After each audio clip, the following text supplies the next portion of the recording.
기대하며 기다리다가 참여하는 그 만남인데 이런 자리에서 함께 하셨던 공기를 나눌 수 있는 기회가 생겨서 감사한 마음입니다.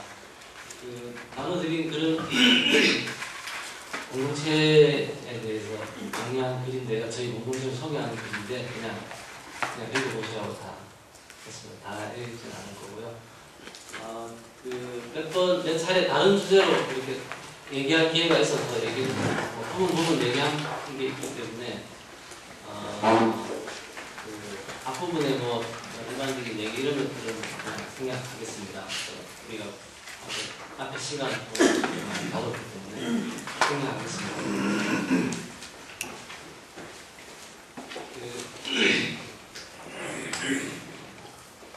공동체로 살다 보니까 혼자 잘 있는 사람이 공동체를 불편해하지 않아요. 그러니까 보통은 이제 공동체라고 하는 것을 기질적으로 개인주의적 성향이 사람이 힘들어하는 걸로 생각, 일반적으로 생각할 수 있는데 이제 제가 살면서 경험하는 것은 혼자 조용한 시간이 필요한 사람들이 공동체 관계를 잘 해가지고 혼자 조용한 시간을 잘 못 견디는 사람들이 있어요. 외형적으로 얼핏 보면 이제 버스하기하는 단계에서의 굉장히 활발한 교제력을 가지고 있는 사람들이 공동체 생활을 굉장히 힘들어하는 것 같습니다. 보통 이제 홀로의 영성, 함께하는 영성 이렇게 하는데요. 그런 것 같습니다. 저희 이제 공동체로 살면서 더불어 살아야 되는 더불어 사는 삶의 형태와 또 홀로 조용히 하나님과 함께하는 시간을 가져가는 것, 이게 공동체 형성을 만들어가는 중요한 축이 아닐까 생각하고 있습니다. 보통 목사님들이나 신학생들 관련해서 이렇게 공동체 소개할 기회가 있을 때 자주 받는 질문인데, 영성 수련 프로그램이 어떤 게 있냐, 이런 질문을 많이 받습니다. 니네도 반상기도 하냐, 이런 질문인데요.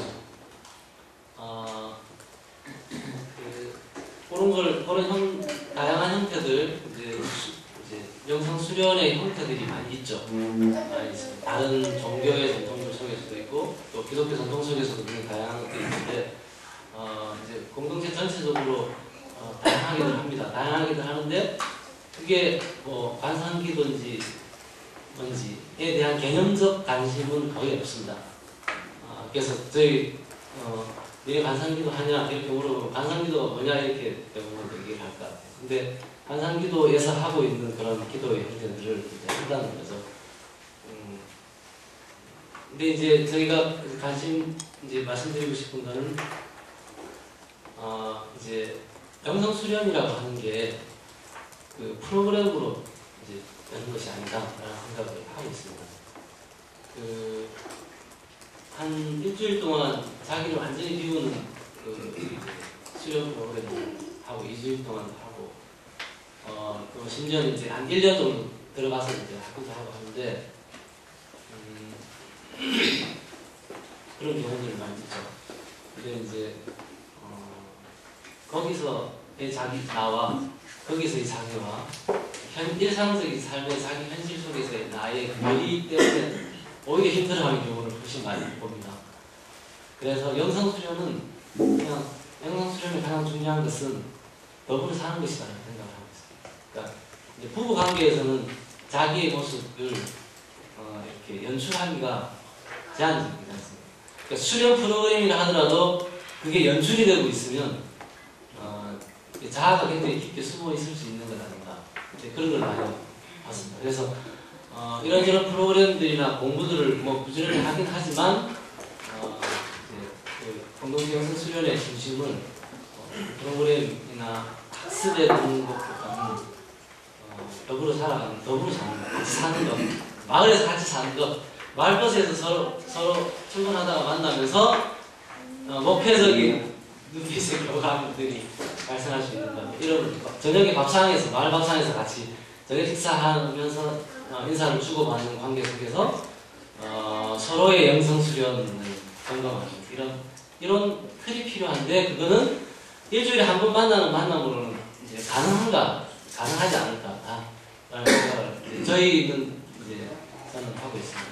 그래서 이제 매일 일상적인 삶에 그렇다고 해서 매일 이렇게 만나는 사람을 매일 만나는 건 아니라 하더라도 그렇게 해서 형성된 관계의 기운과 몫이 지금 홍천으로 이렇게 떨어지는 관계도 그대로 유지가 되는 걸 봤어요. 그래서 땅을 토대로 맺는 관계의 축적이라고 하는 것을 토대로 다른 땅 속에서의 연대의 깊이들도 충분히 확보해 나갈 수 있지 않을까 생각하고요. 또 하나가 이제 공부인데요. 제가 한 20년 정도 됐는데 전통 신학생들도 많이 있고 목회자들도 안수를 받은 사람들도 공동체 내에 있고 한데 이제 석사 과정 연구를 한 사람이 거의 없습니다. 그리고 공동체에서는 이제 일단 과정에 들어가서 공부하는 거에 대해서 별로들 다 싫어하고 별로 안 좋아하는 분위기예요. 하다가 그만두는 사람들도 참 많이 있고 그렇습니다. 근데 이제 50대 후반의 집사님들도 한국기독교연구소에서 나온 책을 꾸준하게 봅니다. 그러니까 이제 공부가 영성 수련이 돼야 되는데 공부가 영성 수련이 되려면 상품화된 학습이어서는 안 된다. 그거는 그냥 자기를 수련하는 자기의 현재의 생각과 자기의 삶의 의식 구조나 이성적 판단, 현재의 판단을 점검하고 성찰할 수 있는 수련을 지속적으로 반복하는 것, 그게 이제 공부고 그런 공부에 있어서 효과적인 것은 맨날 똑같은 얘기를 하는 경전서적들을 반복해서 보는 것보다는 이거 도대체 기독교에서 나온 책 맞아? 요즘 이들 하는 거야? 말하는 거야? 이런 이제 그런적인 자기 현재의 지점을 끊임없이 돌아볼 수 있도록 던져주는 그런 책들이 유익하고 또 우리 사고를 훈련하는 것들이 있지 않나. 영성수련에 대한 이해들을 그렇게 가지고 있습니다. 지금 제가 말씀드린 그냥 목회를 하면서 마을 공동체 목회에 대해서 하면서 들었던 몇 가지 그냥 나누고 싶은 주제들을 두서없이 말씀드리고 있습니다. 이제 중요한 건 사실은 이제 목회를 하면서 이제 사람들과의 관계에서 발생하는 문제가 있을 때 그래도 공동체를 사니까 인간관계 갈등의 문제라든지 이런 것들을 어떻게 극복하고 하냐 이런 것들을 나누는 것도 좋겠다고 생각했는데요. 이런 게 너무나 흡수하기 때문에 사람과 사람의 관계에 따라 특성이 있기 때문에 일반적으로 말씀드리는 것보다는 지금 이제 같이 공유할 수 있는 주제들 중심으로 말씀드리는 게 좋을 것 같습니다. 그래서 52페이지부터 말씀드릴게요. 시대의 우상이 강요하는 삶에서 탈주하여 새로운 대안적 삶을 생성하는 것, 이것이 이제 공동체가 가지고 있는 관심입니다. 그러니까 이제 교회가 어떤 민주성을 갖냐, 교회가 어떤 제도적 틀을 갖냐, 교회가 어떤 뭔가 있냐 없냐, 이제 이거는 저희에게 있어서는 일단 중심적 관심은 아닙니다. 관심은 아니고 그런 교회적 그런 신앙 공동체의 관계를 통해서 우리 시대의 우상이 만들어내는 일상적인 삶의 양식, 우리를 통해서 재생산되는 자본의 질서가 우리의 신앙적 관계를 통해서 어떻게 다른 것으로 대체되느냐에 대한 관심입니다. 그래서 식의주 생활 양식의 문제, 결혼, 임신, 출산, 육아, 공부, 또 노동, 놀이 이런 것들 속에서의 다른 삶이 어떻게 구성될 수 있는가 이런 부분에 관심을 가지고 있고 이런 관심 속에서 이제 주목하고 있는 것이 우리 시대의 우상의 주요한 작동 방식 두 가지를 이제 해봤는데요. 조작된 불안입니다. 불안을 끊임없이 조장하고 욕망을 끊임없이 조작하는 불안을 오늘 아까 우리 이렇게 하는 시간 가졌었는데요.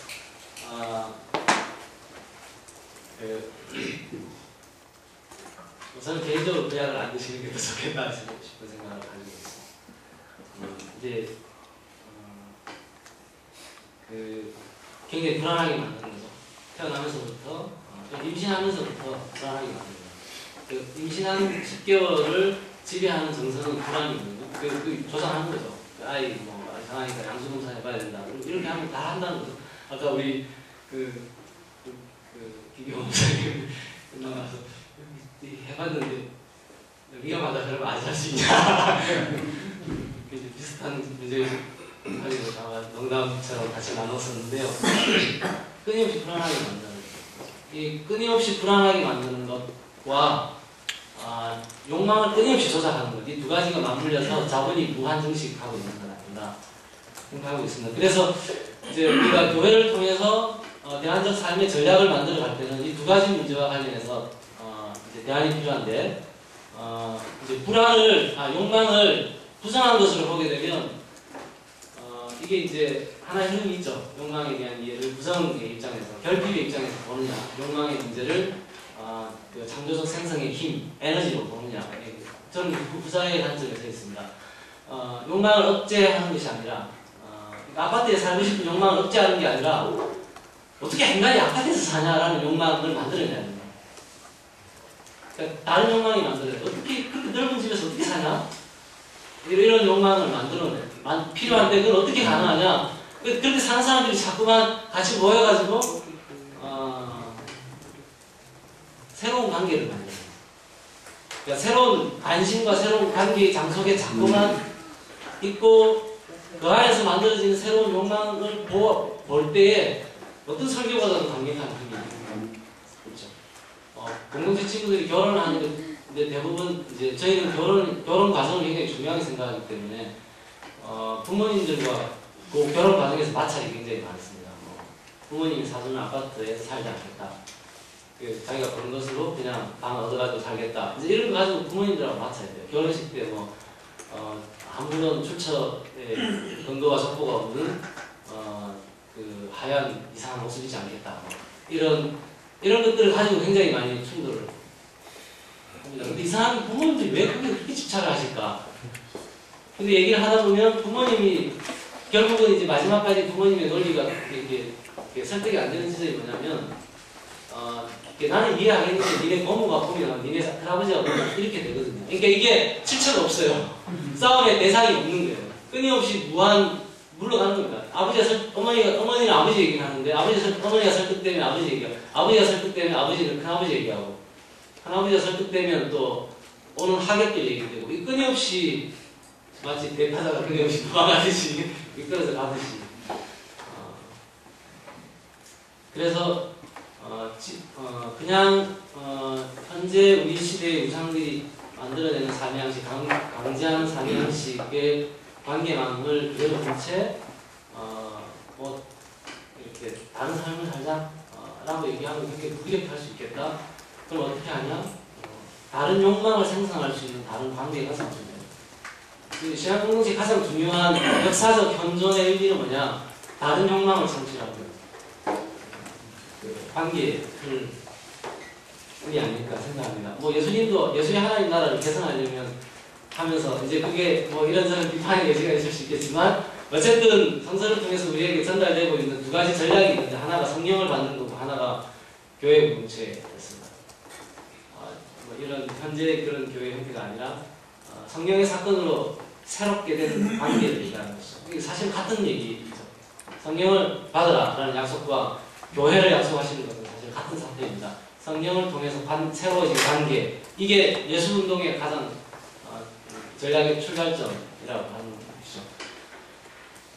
그 세상의 가치 질서를 거부하는 것은 혼자도 가능할 것 같아요. 이제 엄밀하게 보면 가능하지 않습니다. 그 지율수님이 천성산 가가지고 이렇게 석쇠를 따라서 기도하시는데 거기 뚫어버리니까 내려오시지 않습니까? 또 혼자서는 도대체 가능한가? 세상의 가치 질서를 거스르는 것이 혼자서 도대체 가능한 일인가? 이제 제가 생각하고 도달하고 있는 지점은 그건 불가능합니다.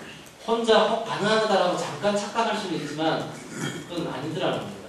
왜냐하면 우리가 이 무풍지대가 없기 때문에 모든 것이 자본의 지배 속에 있기 때문에 중립적인 지역 속에서 뭔가를 선택하기 상당히 어렵지 않나. 그래서 거부하는, 근데 그럼에도 불구하고 내가 TV 안 보겠다, 내가 뭐 아이폰을 쓰지 않겠다, 내가 고기를 먹지 않겠다, 이런 거는 내가 안 먹어버리면 되니까 실존적으로 굉장히 강한 개체적이고 실전적인 특징이 있을 수 있습니다. 거부하는 것은. 근데 그럼 거부하고 뭐 어떻게 살 건데, 이거는 100% 관계의 문제라고 생각해요.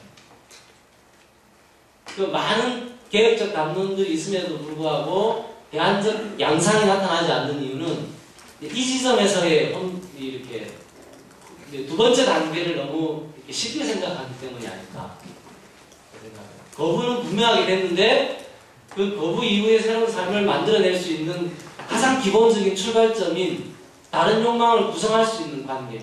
관계는 있는데 서로의 욕망에 대해서 서로 길들여져 있는 욕망에 대해서 터치하지 않는 것을 미덕이라고 생각하는 것.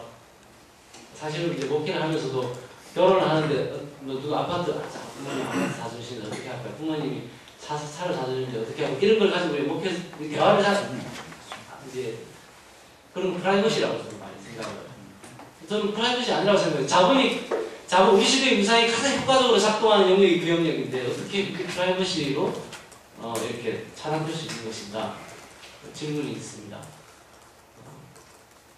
그래서 새로운 대화적 삶이 생성되는 것은 생명 공동체의 사건이라고 생각합니다. 그 공동체라고 하는 것은 운동을 지속적이고 일관성 있게 수행할 수 있도록 만들어주는 토대입니다.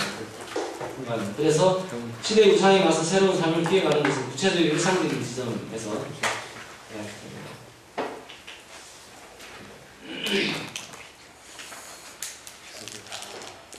서로를 상품이나 경쟁 대상으로 대하지 않는 새로운 관계나 새로운 삶의 방식이 필요합니다. 근데 이거는 개인의 결단이나 가정 단위에서 가능한 일이 아니다라는 것을 결혼을 하고 아이를 낳게 되면 너무 분명하게 하긴 되죠. 우리 그 홍보사님 식사하면서도 식사가 내려가면서 그 얘기 하셨는데 멀쩡한 인간이 애가 초등학교를 마치고 중학교 가는 순간부터 많이 다른 인간이 된다. 그거 맞는 거예요. 그러니까 변호사 시험 공부하는 아이와 변호사 시험 합격한 아이는 다른 존재예요. 같은 존재가 합격한 게 아니라 저는 다른 존재라고 생각합니다. 그러니까 사건을 통해서 다른 주체가 생성되는 것이죠. 사건, 이상적 삶의 축적, 사건의 축적을 통해서 새로운 주체가 생성됐는데, 새로운 사회적 주체가 생성됐는데, 우리는 그냥 똑같은 인간이 공부해가지고 뭐 하고 싶어 해서 이렇게 착각한다는 것이죠. 개인의 결단이나 가정 단위에서 그걸 한다는 건 참 저는 어렵다고 생각합니다. 그래서 마을이라는 관계만큼 필요합니다. 마을은 지극히 실존적인 몸의 경험이 사회 역사적 의미로 상호 전환하는 접점의 관계망입니다.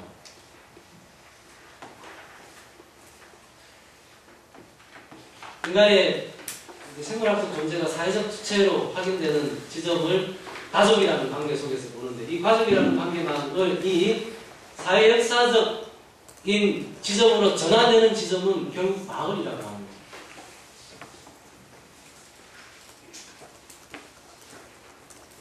마을은 생명이 사회적 관계를 형성하고 재생산되는 토대이기도 합니다. 결혼, 임신, 출산, 육아 과정은 마을 공동체에 대한, 그러니까 우리가 마을이 대부분 파괴되어 있기 때문에 마을이 뭐가 중요하냐? 이제 이렇게들 생각을 많이 할 수 있는데, 마을에 대한 필요를 언제 느끼게 되냐면, 결혼, 임신, 출산, 육아 과정에서 사람들이 굉장히 많이 느낍니다. 최근에 저희 공동체를 찾아오는 거의 대부분의 사람들은 딱 이 지점입니다. 결혼, 임신, 출산, 육아에 대해서 문제의식을 가지고 있다가 혼자 이거 어떻게 해야 될지에 대한 것을 찾다가 공동체를 찾는 경우가 많습니다. 근데 이제 이거 이해관계가 굉장히 깊기 때문에, 그러니까 실존적으로 굉장히 이해관계가 깊기 때문에 이런 이해관계를 가지고 공동체를 선택하면 굉장히 또 위험합니다. 그러니까 자기가 소망하는 신앙의 공동체를 만들어가기 어렵습니다. 그냥 아이의 육아를 위한 수단처럼 돼버릴 수 있다는 것이죠. 이 지점에서 대화가 참 어렵기도 합니다.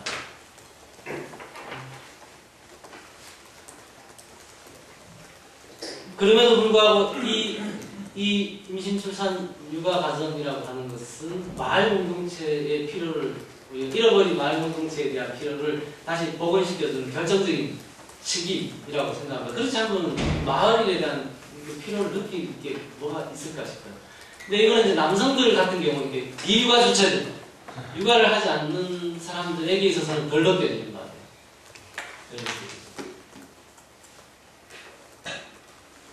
육아 주체들에게 있어서는 이 마을 공동체라고 하는 것은 그거는 선택의 문제는 아닌 것 같아요. 근데 집을 정할 때 역세권에 이 집값이 비싼 이유는 교통 편리한 곳에 집을 정한다는 건데, 집이라고 하는 것은 살림의 공간인데, 육아와 살림의 공간인데, 그 역세권의 방이 집값이 비싸다라는 건 뭐냐면은 출퇴근하는 사람 중심으로 주거가 결정된다는 거거든요. 그러니까 우리 사회 도시 문명 전체가 살림이라고 하는 이 생명의 가치를 중심으로 삶이 구성되지 않는다는 거죠. 이거는 자본의 재생산과 인적 자원의 효율적인 운영을 위한 도시 공간의 배치가 되어가고 있는 것과 마찬가지입니다. 그런 의미에서 마을이라고 하는 것을 새롭게 구성해 가려고 하는 작업들은 굉장히, 저희가 수유리에 처음에 저희가 수유리 마을버스 타고 한 15분 정도 올라가는데요. 동점 있는데, 그 마을의 분들이 도배장판 하시는 분, 부동산 하시는 분, 철물점 하시는 분, 이런 분들이죠. 이런 분들이 다 하셨던 말이 똑같은 얘기를 하셨어요. 그 다 떠나는, 그러니까 젊은 사람들이 다 떠나는 동네인데 여기 왜 이렇게 젊은 사람들이 이사 오냐라는 거예요.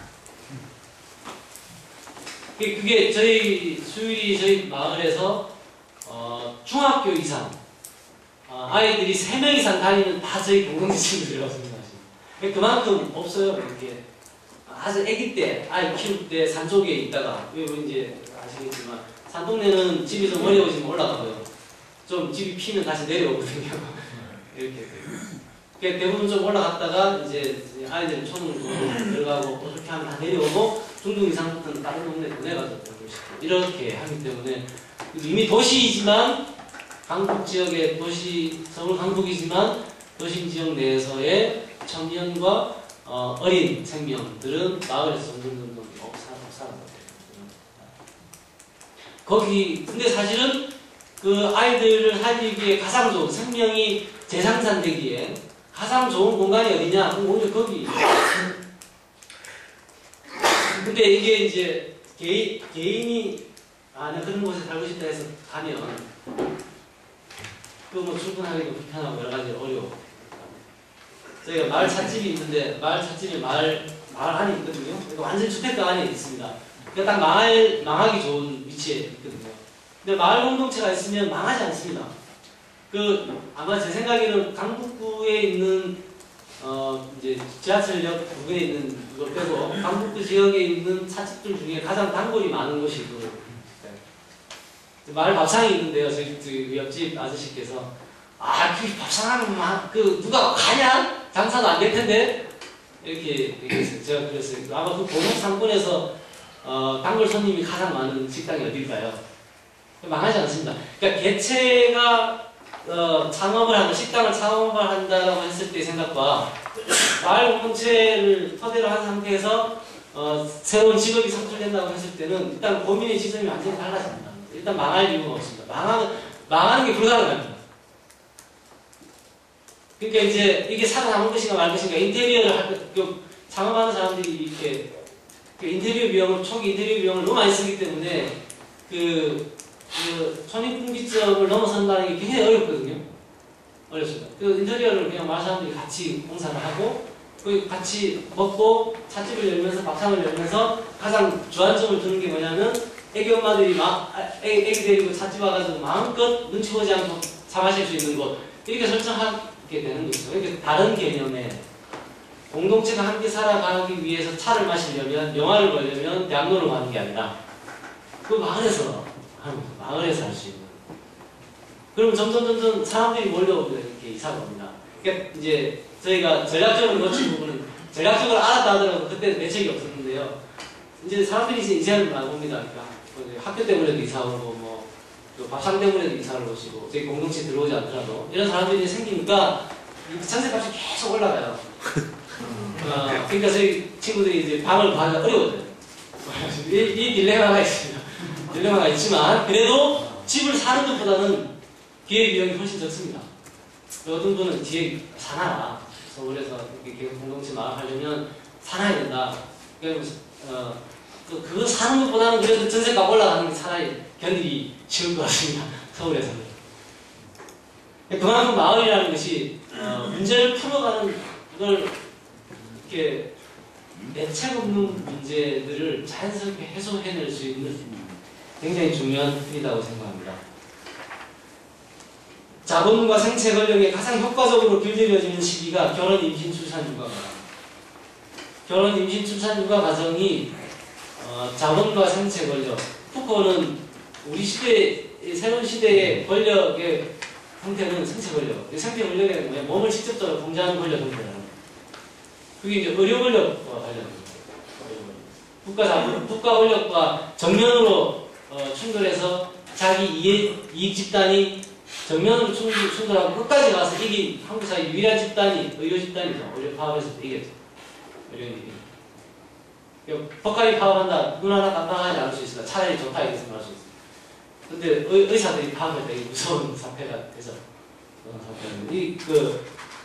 끊임없이 우리 몸이 의료 전문가에게 길들여져 있기 때문에 아이를 출산하고 나면 아이가 열이 나면 우리가 부모가 할 수 있는 역량이라는 것은 이제 의사를 누가 알고 있냐? 아는 의사가 있냐 없냐? 이게 마치 부모의 능력이죠. 차를 가지고 빨리 가줄 수 있느냐 없느냐? 이런 게 부모의 능력이지. 아이의 열을 어떻게 내릴 수 있는지, 지금 바로 빨리 열을 내려야 되는 건지, 열을 조금 더 내게 내버려둬야 되는 것인지, 설사를 지금 먹게 해야 되는 것인지, 설사를 조금 더하게 내버려둬야 되는 것인지에 대한 판단 능력을 부모가 갖춰야 된다라고 별로 잘 안 한다는 거죠.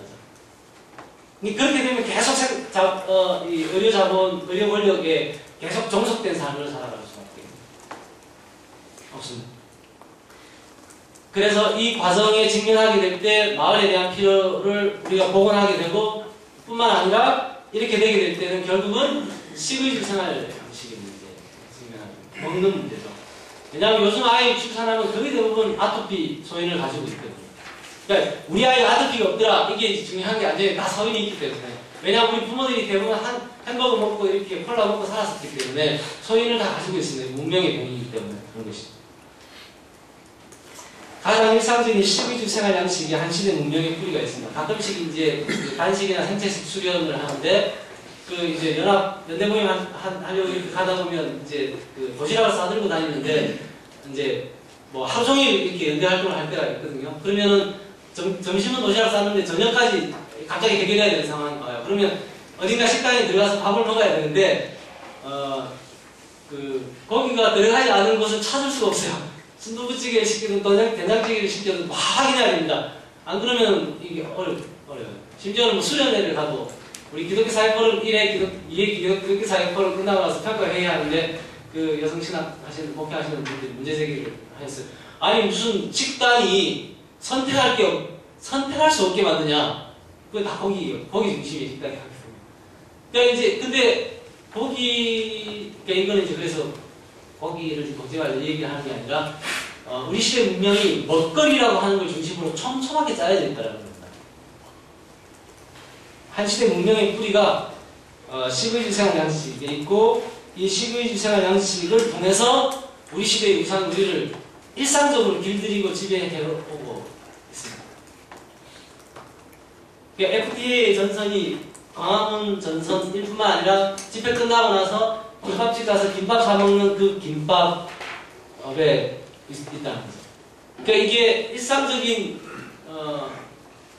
삶의 전선들을 어떻게 정치적인 영역, 일상적인 영역을 호환시켜가면서 유지해갈 수 있는가. 사람이 이렇게 인간이 맨날 긴장하면서 살 수도 없고 얼마나 피곤하겠습니까? 근데 이게 서로가 이렇게 각각의 다양한 영역의 긴장들을 가진 채 함께 전략을 논의를 해나가게 되면 조금 덜 긴장을 해도 옆에 있는 사람들의 긴장을 통해서 전체적인 긴장의 수위를 계속 맞춰갈 수 있는 장점이 있는 것 같습니다. 식의주 생활 양식의 문제, 의료의 문제, 교육의 문제. 이 문제와 관련된 대안이 만들어지고 있느냐가 너무 중요하다고 생각합니다. 오히려 이제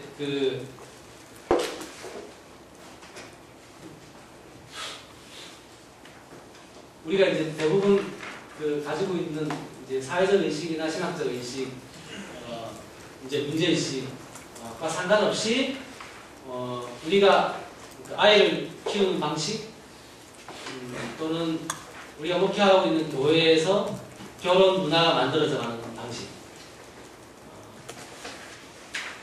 먹거리 문화, 이런 것과 관련되어서 대안을 모색해 가야 되는 것 아닌가. 그래야지 자본과 싸워볼 수 있는 거 아닌가, 그런 생각을 가지고 있습니다. 지극히 일상적인 지점에서 자신의 이념이나 신념을 구체화하고 검증할 수 있는 관계만이 필요하다고 생각합니다. 그러니까 진보적인 의제는, 보수적인 의제는, 그러니까 보수는 기만에 빠질 위험이 덜한데 진보는 기만에 빠질 위험이 더 크다고 생각합니다. 왜냐하면 보수는 있는 가치에 대한 동의이기 때문에 그렇습니다. 그러니까 기본적으로 보수라고 하는 것의 존재 방식은 그러니까 말과 행동의 괴리가 덜하게 되어 있는 것이죠. 패러다임 자체가 그렇습니다. 진보는 있지 않는 것에 대한 얘기를 하고 있습니다. 나아가야 될 방향에 대한 얘기를 하기 때문에 얘기와 자기 삶의 현재가 기본적으로 다르게 되어 있는 게 진보의 패러다임인 것이죠. 그렇기 때문에 이걸 자기 얘기와 자기 삶의 일상적인 영역을 계속 맞춰가려고 하는 그걸 서로 검증해 줄 수 있는, 자기 운동의 의제를 서로 일상 영역에서 검증해 줄 수 있는 관계망이 없으면 굉장히 위험한 기만적인 존재가 될 수 있겠다. 특히나 개신교는 더더욱 그런 것 같아요. 개신교가 카톨릭과 관련해서, 제도속들과 관련해서 대표적인 게 만인제 사상 이런 걸 생각해 볼 수 있을 텐데, 이제 개신교에서 목회자가 없는 교회에서 성찬식을 한다. 그러면 아마 여기도 대부분 그 이상한 교회 아닌가 이렇게 생각할 가능성이 많습니다. 저는 그런 교회가 많이 나타나야 된다고 생각합니다.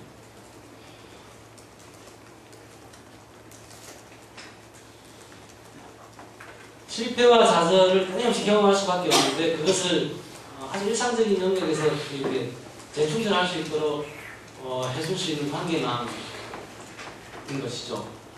결혼, 임신, 출산율과 교육, 식의주, 생활 양식의 전환, 이런 것들을 함께 같이 모색해 갈 수 있는. 옛날에 그 모유 먹이기 운동하는 그 분들이 지하철에서 퍼포먼스를 하는데 한 칸에 다 앉아가지고 다 아이 젖을 먹였어요. 그 혼자 하는 건 어렵거든요. 저희 공동체에서 처음에 아이 젖을 먹인다 그러면 보통은 이제 그 구석에 가서 하든지, 그러니까 눈을 그 형성된 기운, 집중의 기운에서 비육아 주체는 가만히 있고 육아 주체가 그 흐름에서 빠지는 거지 않습니까? 근데 이제 반대 현상이 필요하다고 생각합니다. 근데 그거는 개인적으로 하면은 아마 그 이상한 엄마 취급당할 위험성이 많죠. 희한한 아줌마 한 명 있다 이렇게 될 가능성이 많습니다. 근데 공동체가 그 가치를 같이 가져가게 되면 그 비육아 주체들이 불편을 감수해 주는 거거든요.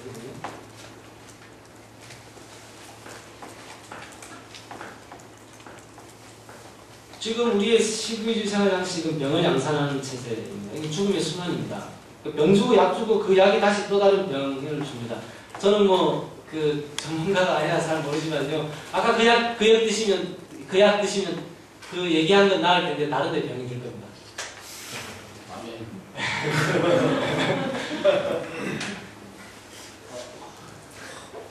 그 무섭지 않습니까? 무서운 여기 나가지고 뭘 먹었는데, 설사가 나가지고 동그란 걸 먹었는데 설사가 멎었어. 도대체 뭐가 몸에 들어갔길래 설사가 먹는 거야. 이거 놀라운 일 아닙니까? 그 무서운 것은 죽임의 순환입니다. 이 과정에서 끊임없이 아까 말씀드린 대로 의료자본, 정체 권력 지배당하는 것이죠. 생태적인 삶의 가치를 깨닫고 회복하는 것이 필요하다고 생각합니다. 우리 다 공유하는 부분이라고 생각합니다. 생명 상호간의 치유력을 회복하는 것, 사람과 사람의 생태적 관계의 회복과 사람과 나무의 생태적 관계의 회복은 같은 사태라고 생각합니다. 몸의 이질적인 것들과 더불어 퉁명을 유지하는 생활 영성 수련, 이런 것들이 일상적으로 이루어질 수 있는 관계의 마음이라고 생각합니다.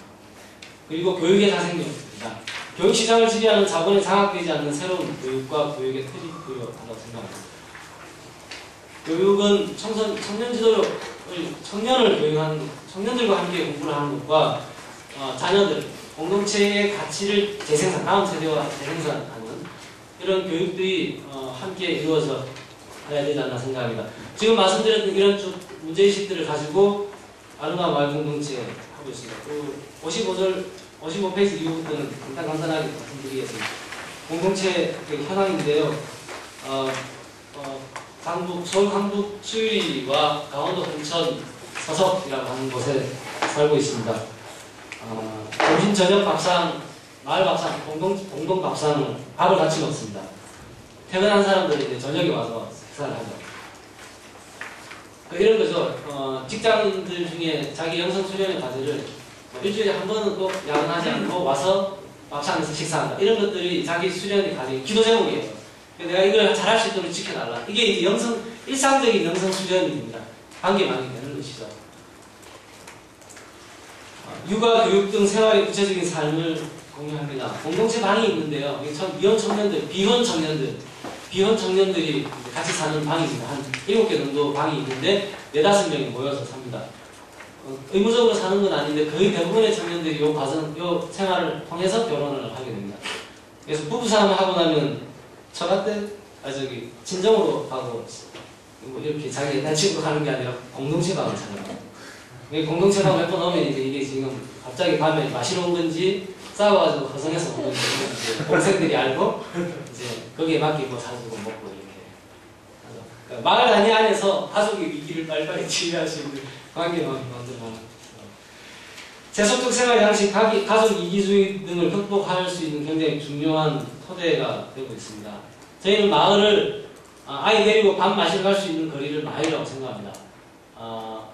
이렇게 지역운동 하겠다고 지역으로 들어와가지고 강북구에서 운동한다. 저는 국가 패러다임에 갇혀있는 사고라고 생각합니다. 국가주의적 패러다임이 갇혀있습니다. 국가주의적 패러다임이라는 것은 그 구성원들을 행정적으로 통제하기 위한 틀로서의 행정구역 중심의 사회라는 겁니다.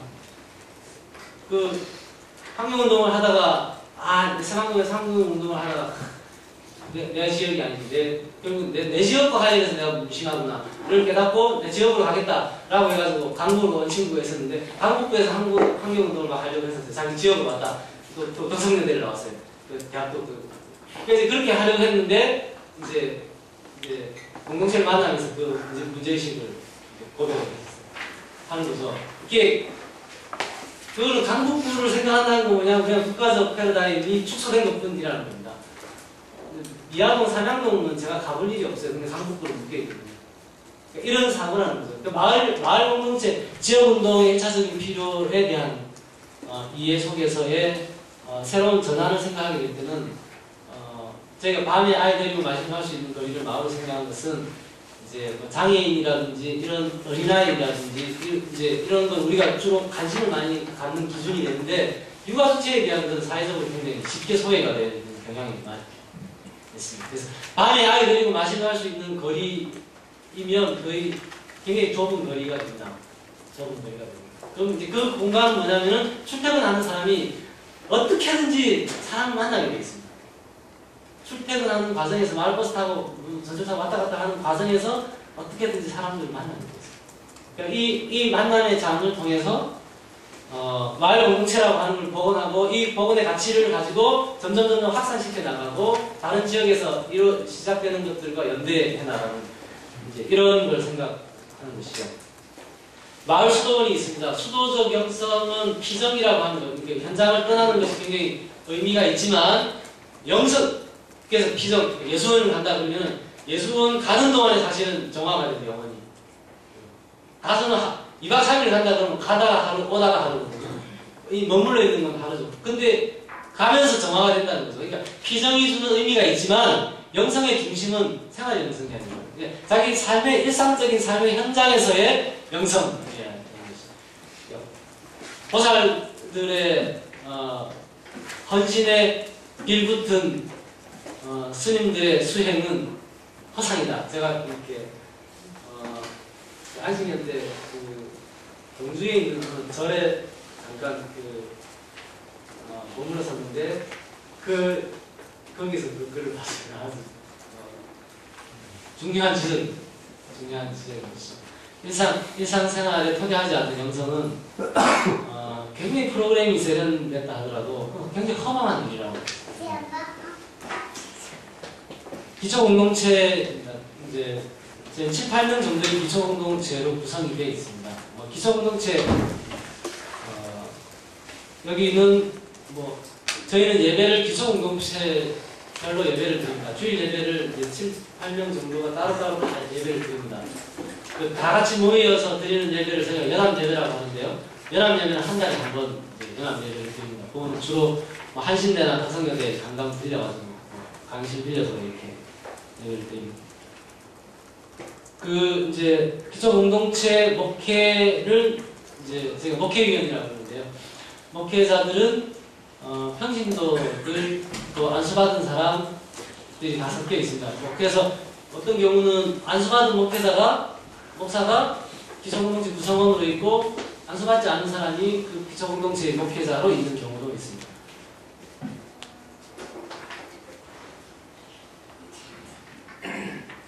독립된 공동체입니다. 미래 교회가 아름다운 마을 공동체 하나 연합교회 형태예요. 기초공동체 연합체라고 생각하시면 될 것 같습니다.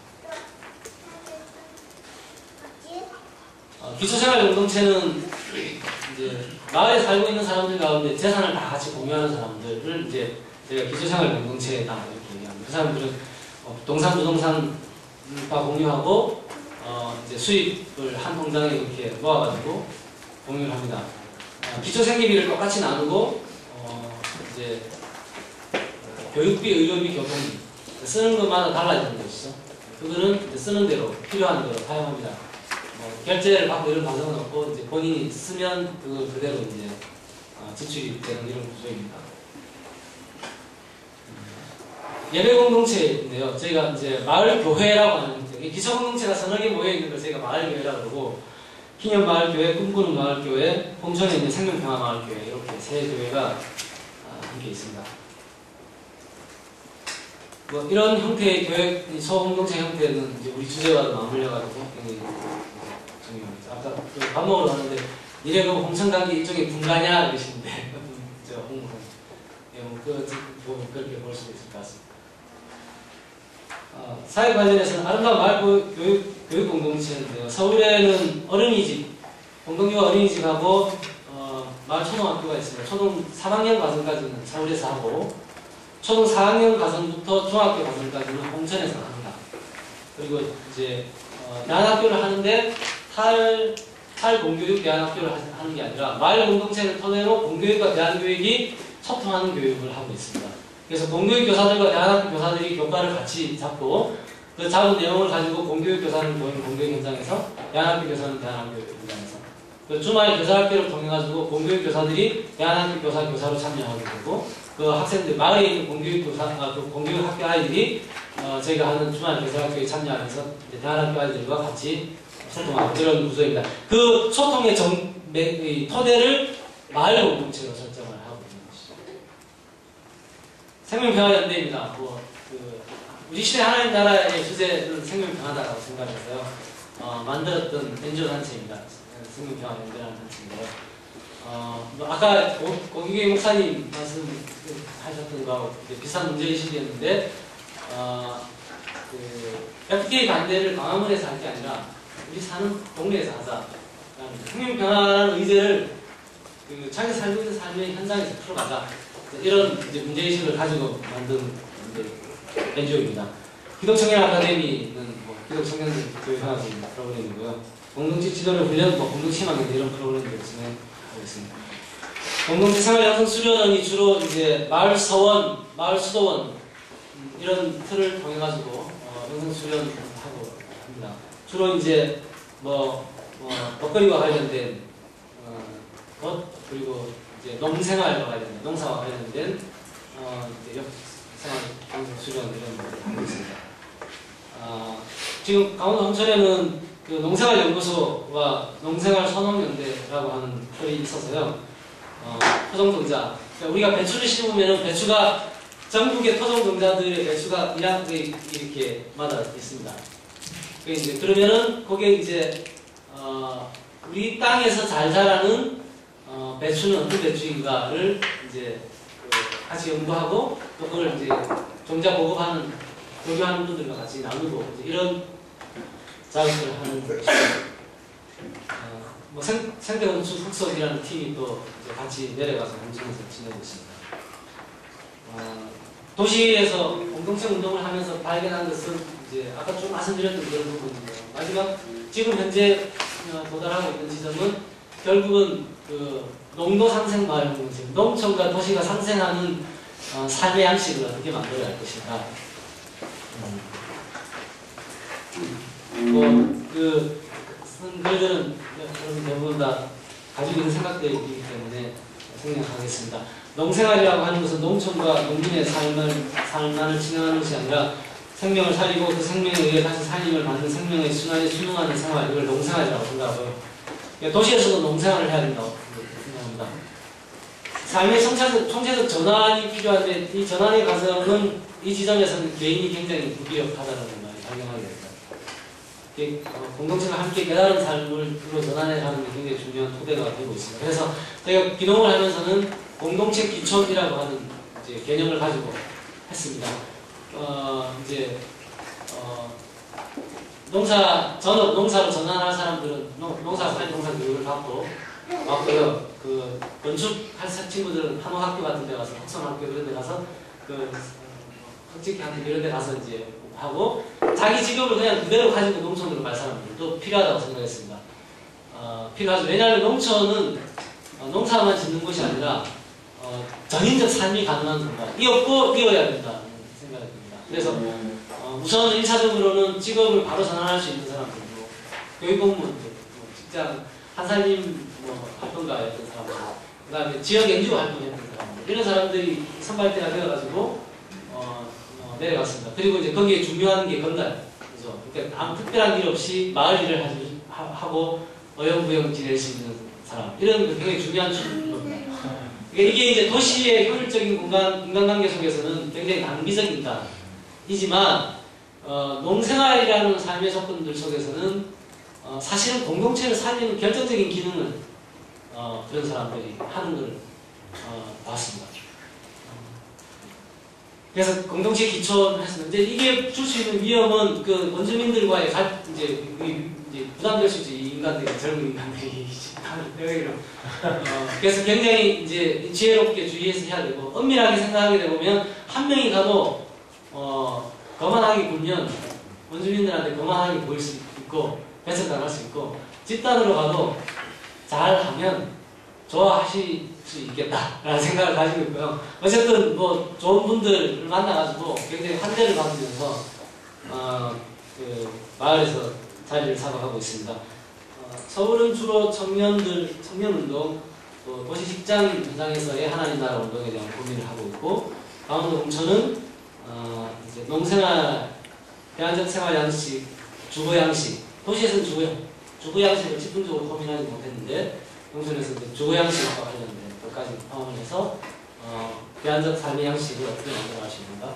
그리고 대부분 기농하는 분들이 처음에는 생명농업을 하겠다고 기농하지만 자급하는 데 어려움이 있기 때문에 이제 황금, 돈으로 바꿀 수 있는 작물을 대규모로 하게 되고, 이러면서는 이제 한살림 같은 유통업체의 그 생산자로 이제 선정이 되느냐 안 되느냐라는 이 도시 경쟁 구도가 그 유기농 시장에 그대로 재현되는 방식이죠.